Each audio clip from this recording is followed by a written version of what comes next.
Hello Internet, it's Nobel Prize winning Moose here. And did you know that the brand new Lowrance Elite7 TI weighs exactly the same much as a human head? Well, for more interesting stuff about this unit, we're going to bust it open and have a little quick look. Stay with us.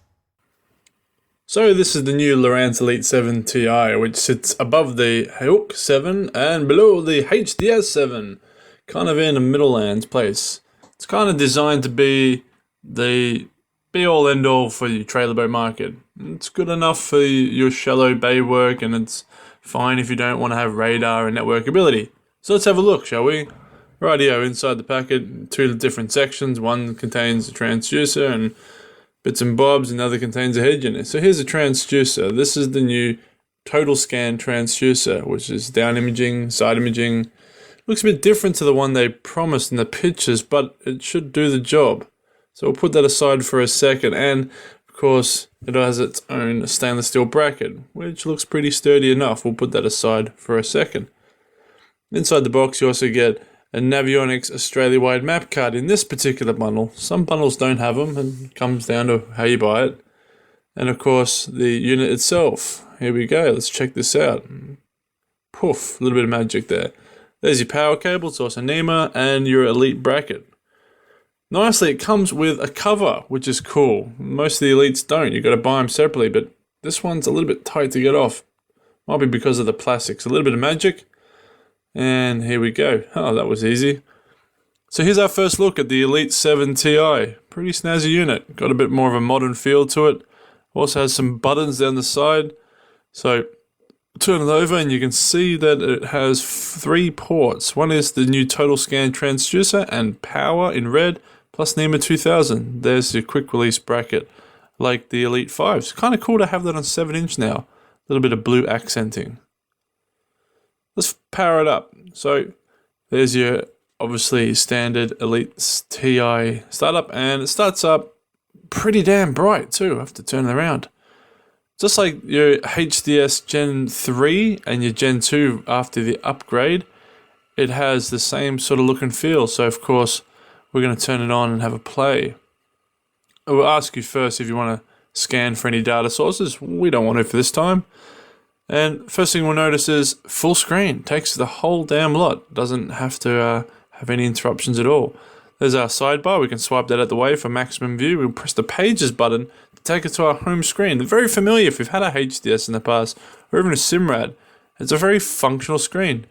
You've got your settings on your left, your waypoints, your settings on your left, and you've got your quick saves on your right for your favorite screens. And in the center, your full screen. So let's check out Sonar. We'll get out of that for a sec, because we're going to put a simulator on, so we'll do that. And here we go, back to it. Structure scan is the big thing in this item, and now it contains side imaging, side scan. Structure scan, call it what you like.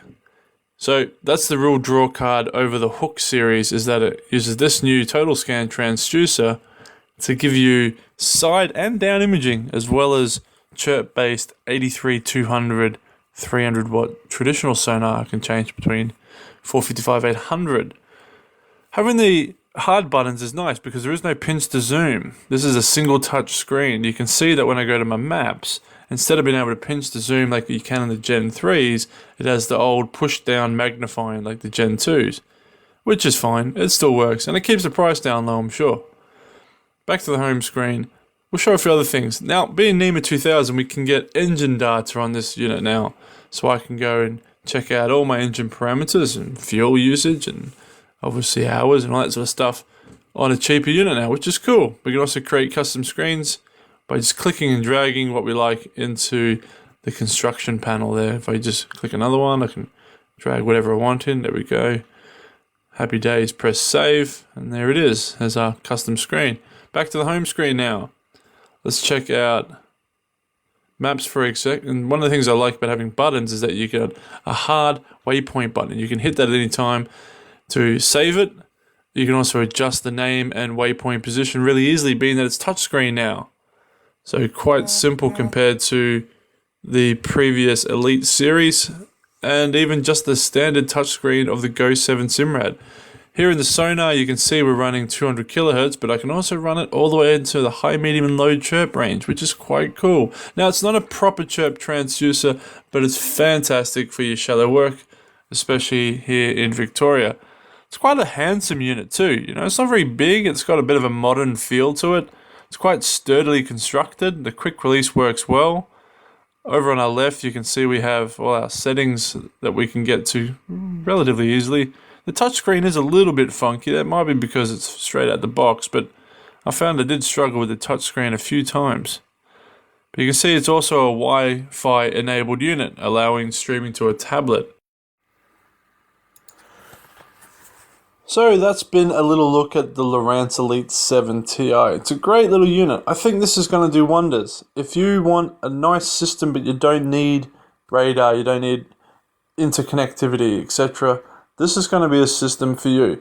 The touchscreen does help. I know a lot of people are against touchscreen, but in particular when you want to move around the maps, when you want to enter waypoints, when you want to change the name of a waypoint, the touchscreen just makes it so much easier. But understandably, there's also buttons as well. Those buttons are very, very handy, especially for things like just want to saving a waypoint or quickly getting back to the home screen.